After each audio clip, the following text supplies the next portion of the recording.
Middle east, मशरिक़ वस्ती किसी भी मुल्क के लिए बहुत अहम है क्योंकि यहाँ से बहुत ज़्यादा तेल और आलमी तिजारत गुजरती है।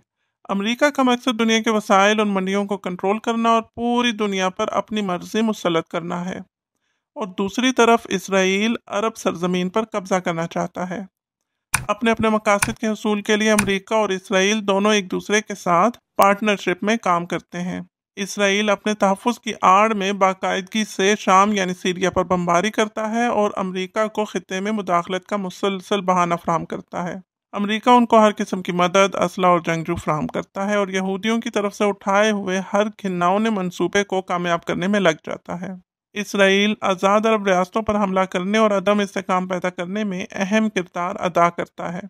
मसलन 1981 में जब ईरान इराक जंग चल रही थी, इसराइल ने अमरीकी मंजूरी से इराक के एक न्यूक्लियर पावर प्लांट पर बमबारी की।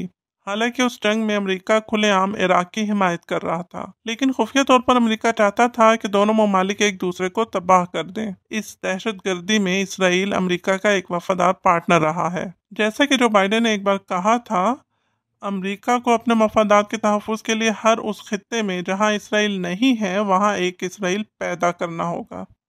यही वजह है कि इसराइल दुनिया में आबादी का तकरीबन 0.01% होने के बावजूद अमेरिका की तरफ से गैर मुल्की इमदाद का सबसे बड़ा हिस्सा वसूल करता है, जो तमाम गैर मुल्की इमदाद का 30% बनता है। ये इतनी बड़ी रकम है जो अगर पूरी दुनिया में भूख को ख़त्म करने के लिए इस्तेमाल की जाए तो काफ़ी होगी।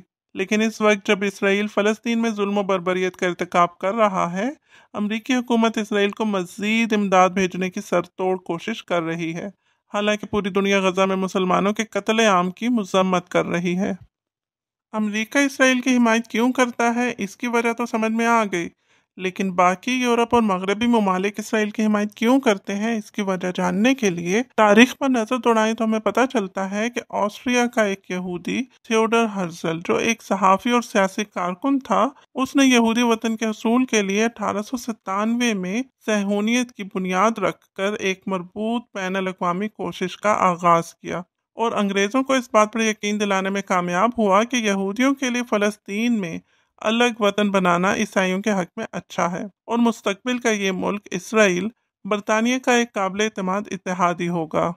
बरतानवी वज़ीर आज़म लॉयड जॉर्ज, जो एक ईसाई जंगजू भी था, उसका यकीन था कि फ़लस्तीन में यहूदियों को इकट्ठा करने से यसु मसीह को ज़मीन पर वापस लाया जाएगा। इस तरह नस्ल परिस्ताना यूरोप ने ईसाई यहूद दुश्मनी के बावजूद सहूनियत की हिमायत की। लिहाजा 2 नवंबर 1917 को बरतानिया के वजीर खारजा आर्थर बालफोर ने एक खत लिखा कि बरतानवी हुकूमत फ़लस्तीन में यहूदियों के लिए एक वतन के क़याम के हक में है और इस मकसद के हसूल के लिए पूरी कोशिशें बुरुए कार लाई जाएंगी।